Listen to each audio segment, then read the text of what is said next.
La ville compte 120 000 habitants, mais 2 grandes universités, si bien que chaque année scolaire, entre 40 et 50 000 étudiants s'installent en ville. Il est donc vraiment important de disposer de couloirs de circulation qui réunissent tous ces gens et leur donnent des options quant à leurs moyens de transport.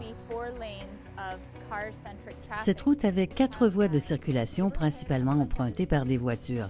Il y a de chaque côté de la rue des quartiers et les véhicules sur cette route circulaient à une vitesse supérieure à 70 km/h. Ces collectivités étaient fort divisées et on trouve également sur cette route d'importants fournisseurs de services. Nous avions un programme assez vaste de mobilisation de la population et nous nous sommes adressés à d'autres intervenants de projet, à des entreprises du coin, aux services d'urgence, notamment la police, les pompiers et les ambulanciers.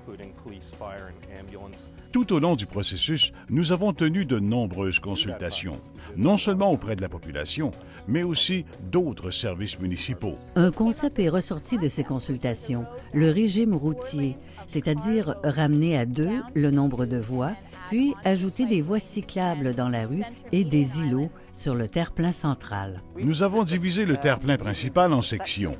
Les cyclistes peuvent traverser pour rejoindre les voies de l'autre côté. L'aménagement paysager inclut également des refuges piétonniers permettant aux piétons de traverser la route là où ils ne pouvaient le faire auparavant.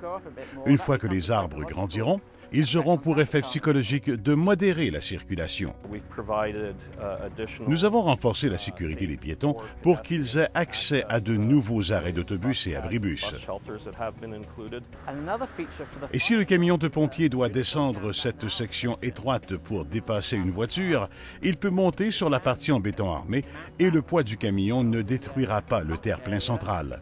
La halte pour vélo permet aux cyclistes de se préparer et d'aligner leur vélo pour traverser la route quand il y a une ouverture dans la circulation. La zone avancée pour cyclistes est un espace sécuritaire pour sortir de la circulation à un feu rouge. En fait, les cyclistes tournent avant les voitures.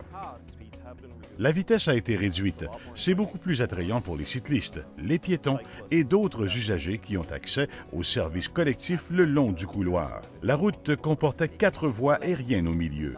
Il fallait donc que le chasse-neige passe 4 fois. Maintenant, il passe moins et nous utilisons moins de selles de voirie. Nous avons intégré la notion de rue complète dans notre plan officiel provisoire et nous sommes l'une des premières municipalités du Canada à inclure une politique sur les rues complètes dans notre plan directeur sur les transports. C'était un changement de retirer la planification de la construction et l'entretien des voies cyclables des services communautaires, culturels et récréatifs et de les confier aux travaux publics responsables du transport. En les intégrant dans les documents de politique de base de la Ville, nous créons une vision complète de ce à quoi la Ville ressemblera et de la façon dont nous évoluerons et partagerons la route.